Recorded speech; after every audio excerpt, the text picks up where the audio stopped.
अस्सलाम वालेकुम नाजरीन, मेरा नाम मोहम्मद रज़ा है और आज के इस वीडियो लेक्चर में हम सोलिनॉइड के बारे में जानने की कोशिश करेंगे। ये हमारे पास एक वायर है। अगर इस वायर को यूं इस तरीके से टाइटली बाउंड कर दूं, इस तरह लपेट दूं और लपेटने के बाद ये हमारे पास एक स्प्रिंग नुमा शक्ल इख्तियार कर लेगी। इस स्प्रिंग नुमा वायर को हम सोलिनॉइड कहते हैं। A long tightly bound wire is called solenoid. इसको हम सोलिनॉइड कहते हैं। अब हम ये जानते हैं कि अगर हमारे पास एक स्ट्रेट वायर हो और इस स्ट्रेट वायर में करंट फ्लो करे तो उस वायर के इर्द गिर्द सर्कुलर फॉर्म में मैग्नेटिक फील्ड एस्टेब्लिश हो जाता है। This is called magnetic effect. किसी भी वायर में से अगर करंट फ्लो कर रहा हो तो उसके इर्द गिर्द एक मैग्नेटिक फील्ड पैदा हो जाता है। तो अगर हमारे पास वायर ही हम बाउंड कर दे, वायर को स्ट्रेट रहने ना दे, उसको लपेट दे स्प्रिंग की शक्ल में, तो फिर मैग्नेटिक फील्ड किस तरह का होगा। तो यहाँ पे तो मैग्नेटिक फील्ड हमारे पास सर्कुलर फॉर्म में था। ये हमारे पास एक सोलिनॉइड है और हमने सोलिनॉइड को एक बैटरी के साथ कनेक्ट कर दिया with the help off switch S. जो ही हम स्विच एस क्लोज करेंगे, इसमें से करंट फ्लो करना शुरू हो जाएगा।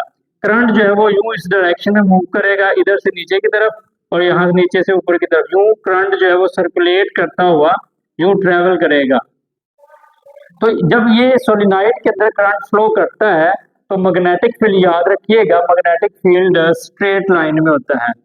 तो ये कितनी खूबसूरत बात है कि अगर करंट हमारे पास स्ट्रेट लाइन में हो तो मैग्नेटिक फील्ड सर्कुलर फॉर्म में होगा, और जब करंट सर्कुलर फॉर्म में हो तब मैग्नेटिक फील्ड स्ट्रेट लाइन में होगा।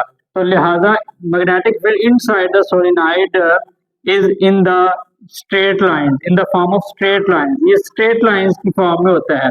चूंकि ये लाइंस आपस में पैरेलल हैं और इक्वली स्पेस्ड है, इसलिए हम कहते हैं कि magnetic field inside the solenoid is uniform magnetic field. लेकिन जैसे ही ये लाइंस सोलिनॉइड से बाहर की तरफ ट्रेवल करती है तो ये बेंड होना शुरू हो जाती है। यूं डिफरेंट डायरेक्शंस के अंदर ये लाइंस जो है वो यूं बेंड होना शुरू हो जाती है इस फॉर्मेट में। इसी तरह ये लाइंस इधर से भी बेंड हो रही होती है।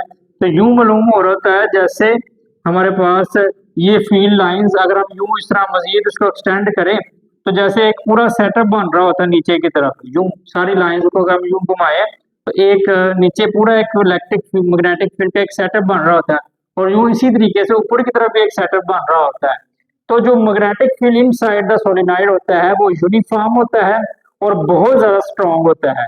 लेकिन जो magnetic field outside the solenoid होता है वो बहुत वीक होता है और हम उसको नेग्लेक्ट ही कर देते हैं। हम कहते हैं magnetic field outside the solenoid is approximately zero because the upper setup of the magnetic field is cancelled out by the lower setup। वो कैसे, ये देखें ना, हमारे पास मैग्नेटिक फील्ड अगर ऊपर की तरफ जा रही है, इसी तरह मैग्नेटिक फील्ड लाइन नीचे की तरफ जा रही है, तो ये दोनों अपोजिट डायरेक्शन में है, तो हम कहते हैं they will cancel each others effect.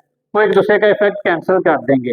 लेकिन magnetic field inside the solenoid is very strong, but magnetic field outside the solenoid is negligible is small and it can be neglected।